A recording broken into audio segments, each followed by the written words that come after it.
আয়াস, হ্যাঁ বল। এখন তুই আম্মুদের গাড়িতে করে আয়, আমি এটাতে করে চলে যাচ্ছি। কেন? আসার সময় ওটাতে করে এসেছিস, আবার যাওয়ার সময় ওটাতে যেতে কি প্রবলেম? না এমনি আর কি, প্লিজ তুই ওই গাড়িতে করে আয়। আমি পারবো না। তুই না পারলে ছোটো মা অথবা মামিকে বল ড্রাইভ করতে, আর তুই আমাদের গাড়ির ডিকিতে বসে যা। বলে আয়াস গাড়িতে উঠে বসে পড়ল। আয়াসের কথা শুনে সাথে সাথে মিলি, ফারহা, ঈশা তিনজনে হু হু করে হেসে উঠল। অয়নার কোনো উপায় না পেয়ে শেষমেশ রেগে মেগে পিছনে গাড়িতে গিয়ে বসলো। আয়াস মনে মনে হাসলো, কারণ আয়াস ভালো করেই জানে অয়ন ঈশার জন্য এই গাড়িতে করে যেতে চাইছে। কিন্তু আয়াসও কম কিসের, অয়ন যদি গাছের ডালে ডালে হাঁটে, আয়াস তাহলে গাছের পাতায় পাতায় হাঁটে। কিন্তু অয়ন বেচারার সেটা অজানা। গাড়ি চলতে শুরু করেছে। ঈশা আবারও আগের মতো গাড়ির জানালায় মাথা রেখে বাইরে তাকিয়ে আছে। আসার সময় ফারহার মিলি চঞ্চল থাকলেও দীর্ঘ সময় ধরে শপিং মলে বসে থাকায় এখন দুজনেই ক্লান্ত। তাই দুজনেই যে যার সিটে হেলান দিয়ে চোখ বন্ধ করে বসে আছে। আয়াস ড্রাইভিং এর ফাঁকে সবার দিকে এক নজর তাকিয়ে বলল। কিরে, সবাই এতটুকুতেই ক্লান্ত হয়ে পড়লি? ফারহা কিছু না বললেও মিলি চোখ বন্ধ করেই রেখে বলল। হ্যাঁ রে, অনেক টায়ার্ড লাগছে। ফারহা, তোমারও কি টায়ার্ড লাগছে? খারাপ লাগছে বেশি? আয়াসের কথায় ফারহা চোখ খুলে তাকালো আয়াসের দিকে, দুর্বল কণ্ঠে বলল। খারাপ লাগছে না, জাস্ট একটু দুর্বল লাগছে। ঠান্ডা কিছু খাবে? আই মিন জুস কিংবা কোল্ড ড্রিঙ্কস কিছু নেব? না থাক, এই সময়ের জন্য আবারও গাড়ি থামাতে হবে। তার চেয়ে বাড়িতে চলে যাওয়াই ভালো। আয়াস কিছু না বলে রাস্তার সাইডে করে গাড়ি থামিয়ে গাড়ি থেকে নেমে পড়ে। ফারহা বুঝতে পেরেছে আয়াস কেন নেমেছে, তাই ও আর কিছু বলল না, কারণ আয়াসকে বললেও শুনবে না। মিনিট পাঁচেকের মধ্যে আয়াস 3টা কোল্ড ড্রিঙ্কস নিয়ে আবারও গাড়িতে উঠে বসলো। তারপর কোল্ড ড্রিঙ্কস 3টা ফারহার হাতে দিয়ে বলল। এই নাও, তিনজনে তিনটা খেয়ে নাও, একটু ফ্রেশ লাগবে।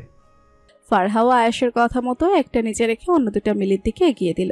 মিলিও একটা নিচে নিয়ে অন্যটা ঈশার দিকে এগিয়ে দিল। আপু, ঈশাকে পুরো কথা শেষ করতে না দিয়ে আয়াস গম্ভীর কণ্ঠে বলল। ঈশা, তখন আইসক্রিম খাসনি, কিছু বলিনি, কিন্তু এখন যদি এটা খাবি না বলেছিস, তাহলে আই সোয়ার তোকে এখানেই নামিয়ে দিয়ে চলে যাব। অয়নরাও আমাদের থেকে অনেকটা সামনে আছে। যদি এখানে নামিয়ে দিই তাহলে ওরাও আর দেখবে না, তখন তোকে একাই বাড়ি ফিরতে হবে। এখন তুই ভেবে দেখ, কোল্ড ড্রিঙ্কস খাবি নাকি এখানে নামিয়ে দেব? ঈশা জানে আয়েশ যেটা বলছে সেটা করবেই, তাই ঈশা বাধ্য হয়ে কোল্ড ড্রিঙ্কসটা হাতে নিল। এটা দেখে আয়েশ মনে মনে হাসলো। পাগলিটা আর বড় হলো না, ওর কথাটাই বিশ্বাস করে নিয়েছে। একবারও এটা ভাবলো না যে আয়েশ জান গেলেও ওকে কখনো গাড়ি থেকে নামিয়ে দিবে না। ঈশা, আসবো? ঈশা সবে ওয়াশরুম থেকে বেরিয়ে আয়নার সামনে দাঁড়িয়ে টাওয়েল দিয়ে হাত মুখ মুছছিল। আসলে এত বেশি গরম পড়েছে যে বাসায় এসে ঈশা ওয়াশরুমে ঢুকে পড়েছে। অনেকক্ষণ ধরে হাত মুখ ঝাপটে ঝাপটে ধুয়ে তারপর বেরিয়েছে। আর তখনই ওর রুমের দরজা এসে নক করে আয়েশ। অবশ্য দরজা খোলাই ছিল, কিন্তু আয়েশ তারপরেও নক করেছে, যাতে ঈশাকে কোনো রকম অপ্রীতিকর পরিস্থিতিতে পড়তে না হয়। আয়েশকে দরজায় দাঁড়িয়ে থাকতে দেখে ঈশা বলল। দরজায় দাঁড়িয়ে আছো কেন? ভেতরে এসো। আয়েশ ভিতরে ঢুকে ঈশার বিছানায় এসে বসলো। তারপর সাথে করে আনা শপিং কেসটা ঈশার বিছানায় রেখে বলল। নে, এটা তুলে রাখ। কি এটা? আর আমাকে তুলে রাখতে বলছো কেন? যদি সামলে রাখার মতো কিছু হয় তাহলে ফারহা আপুকে দিও, কারণ আমি তো এমনিতেই কাল বাদে পরশু এই বাড়ি থেকে চলে যাব। আমি যদি সামলে রাখি, তোমার প্রয়োজন হলে তখন আবার খোঁজে পাবে না। সব সময় বেশি কথা কেন বলিস বলতো? আমি কি একবারও বলেছি এটা সামলে রাখ? আমি বলেছি এটা তুলে রাখ। তোর সব জিনিসপত্র বুঝি বিছানাতেই ফেলে রাখিস? মানে? মানে হলো, এটা আমি তোর জন্য এনেছি, তাই তুলে রাখতে বলেছি। ঈশা এতক্ষণ ভালো করে শপিং কেসটার দিকে তাকায়নি, তাই এটা যে আয়েশ গাড়িতে ওঠার সময় পেছনের ডিকিতে যে কেসটা রেখেছিল সেটা তা ঈশার জানা ছিল না। এখন হঠাৎ আয়েশের কথায় কেসটার দিকে তাকাতেই ঈশা অবাক হলো, অবাক কণ্ঠে বলল। এটা সেই কেসটা না যেটাতে তুমি তোমার জন্য কাপড় নিয়েছিলে বলেছিলে? তবে তখন আমি অয়নকে মিথ্যা বলেছিলাম, কারণ ফারহা শুনলে কষ্ট পেত। কি এটাতে? তোর জন্য লেহেঙ্গা নিয়েছি। কিন্তু আমি লেহেঙ্গা দিয়ে কি করব?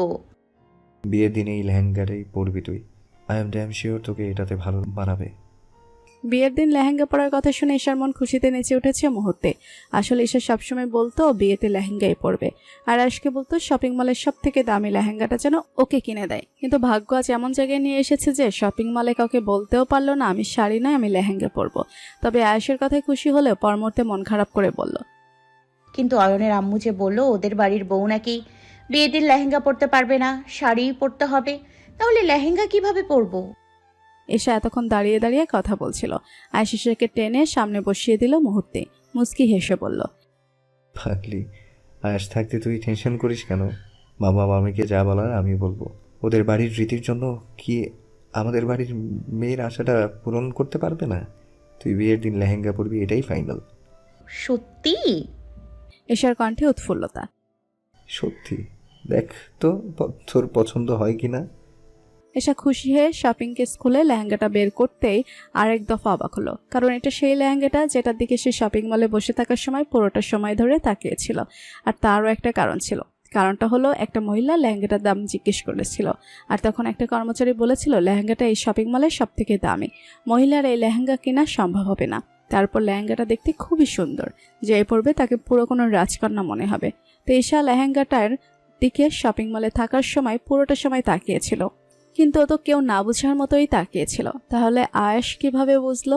ঈশাকে অবাক চোখে তাকিয়ে থাকতে দেখে আয়েশ মুচকি হেসে পড়ল। অবাক হয়ে তাকানোর কিছু নেই, আমি শপিং মলে থাকতেই বুঝেছিলাম তোর লেহেঙ্গাটা পছন্দ হয়েছে, তাই তাকিয়েছিলিস, আর তাই আমিও কিনে নিয়ে আসলাম। অবশ্য এটা কিনতে গিয়ে আমার পুরো ক্রেডিট কার্ড শেষ হয়ে গিয়েছে, তবে কোনো ব্যাপার না, ধরে নে তোর বিয়েতে আমার পক্ষ থেকে এটা একটা গিফট। ঈশাকে অবাক চোখে তাকিয়ে থাকতে দেখে প্রশস্ত হেসে কথাটা বলল আয়েশ।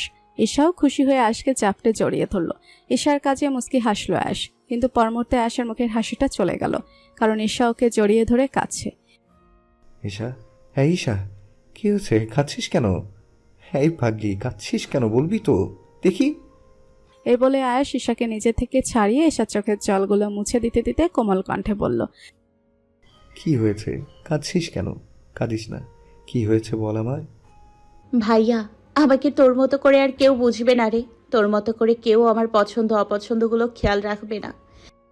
ভাগ্যি কোথাকার, তার জন্য এমন কাঁদতে হয়?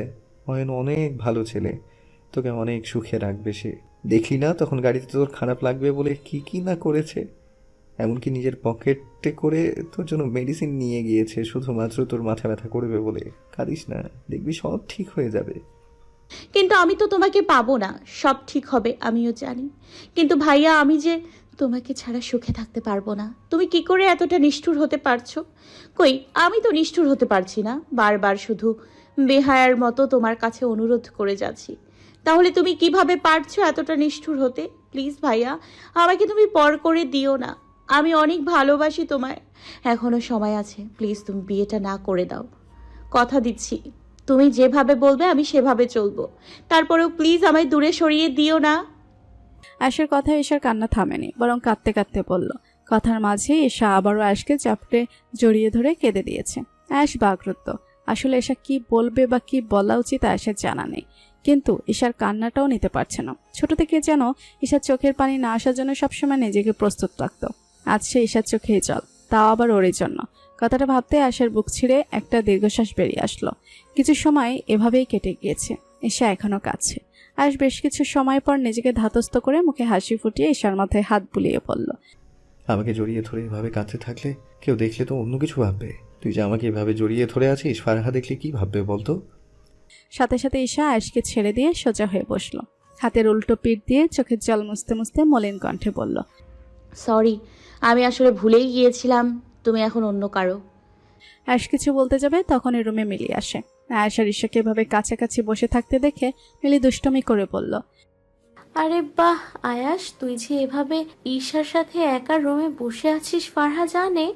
ফারহা জানলে কিন্তু দারুণ হবে ব্যাপারটা। কি গিয়ে বলবো? মিলির কথায় আয়েশ কোনো রকম ঘাবড়ালো না, বরং ডোন্ট কেয়ার ভাব নিয়ে বলল, তোকে বারণ করেছে কে? যা গিয়ে বলে আয়। শুধু ফারহাকে না, সাথে তোর ভাইকেও জানিয়ে আয় যে আমি ঈশার সাথে একা রুমে বসে আছি। বাড়ির সবাইকে বললেও আমি কিছু মনে করব না। সবাইকে বললে তোর কিছু যাবে আসবে না, কিন্তু আমি মেয়ে, তাই আমার অনেক কিছু যাবে আসবে। মিলি আপু প্লিজ তুমি কাউকে বলো না এটা। তুমি যেমনটা ভাবছো তেমন কিছুই না। ভাই আসলে আমাকে একটা কথা বলার জন্য আমার রুমে এসেছিল। প্লিজ তুমি কাউকে বলো না এটা। অয়ন শুনলে অনেক কষ্ট পাবে, আর তাছাড়া মামা মামি শুনলেও অনেক প্রবলেম হবে। যদিও মিলি ওদের সাথে মজা করার জন্য কথাটা বলেছিল, আর আয়েশ সেটা বুঝতেও পেরেছিল, কিন্তু আয়েশ বুঝলেও ঈশা বুঝতে পারেনি ব্যাপারটা। তাই ঈশা মিলির কাছে গিয়ে কাকুতি মিনতি করে কথাগুলো বলল। ঈশাকে এমন সিরিয়াস হতে দেখে হঠাৎই সশব্দে হেসে উঠল মিলি। হাসতে হাসতেই বলল, আরে ধুর পাগলি, আমি তো মজা করছিলাম, আর তুমি কিনা এটাকে সিরিয়াসলি নিয়ে নিলে। I am just joking. তুমি এত নার্ভাস হও না। তুমি এত সময় ধরে রুম থেকে বের হচ্ছ না দেখে আমি ডাকতে এসেছিলাম, আর এসে দেখি তুমি আর আয়াস কথা বলছো, তাই আমি একটু মজা করছিলাম। ডোন্ট বি আপসেট, চলো নিচে যাই। ফুফি খাবার খেতে ডাকতে এসেছে, তোমার রুমে আসতে চেয়েছিল। আমি বলেছি আমি ডেকে দিব তোমায়, তাই আর তোমার রুমে আসেনি। এখন চলো তো। ঈশাও মিলির কথা মতো আশ্বস্ত হয়ে নিচে যেতে যাচ্ছিল, তখনই আয়াস পেছন থেকে ডেকে উঠল। ঈশা, আগে এটা আলমারিতে তুলে রাখ। ঈশা আসলে ভুলেই গিয়েছিল লেহেঙ্গাটার কথা। হঠাৎ আয়াসের বলাতে মনে পড়ল, সাথে সাথে দৌড়ে গিয়ে শপিং কেসটা আলমারিতে তুলে রাখলো। ওটাতে কি আছে রে ঈশা? মিলির প্রশ্নের জবাবে ঈশা কিছু বলতে যাবে তার আগেই আয়াস বলল, তোকে বলতে হবে কেন? আমি কি তোর কাছে জিজ্ঞেস করেছি নাকি? আমি জিজ্ঞেস করেছি ঈশাকে। ঈশা, কি ওটাতে? ঈশা এক নজর আয়াসের দিকে তাকিয়ে বলল, আপু আসলে ভাইয়াকে আমার জন্য একটা কসমেটিক্স আনতে বলেছিলাম, ওটাতে সেই কসমেটিক্সই আছে। ও আচ্ছা, চলো তাহলে নিচে যাওয়া যাক। আজ গায়ে হলুদ, সেই সুবাদে মাহমুদ মেনশনে চলছে দৌড়ঝাঁপ কাণ্ড।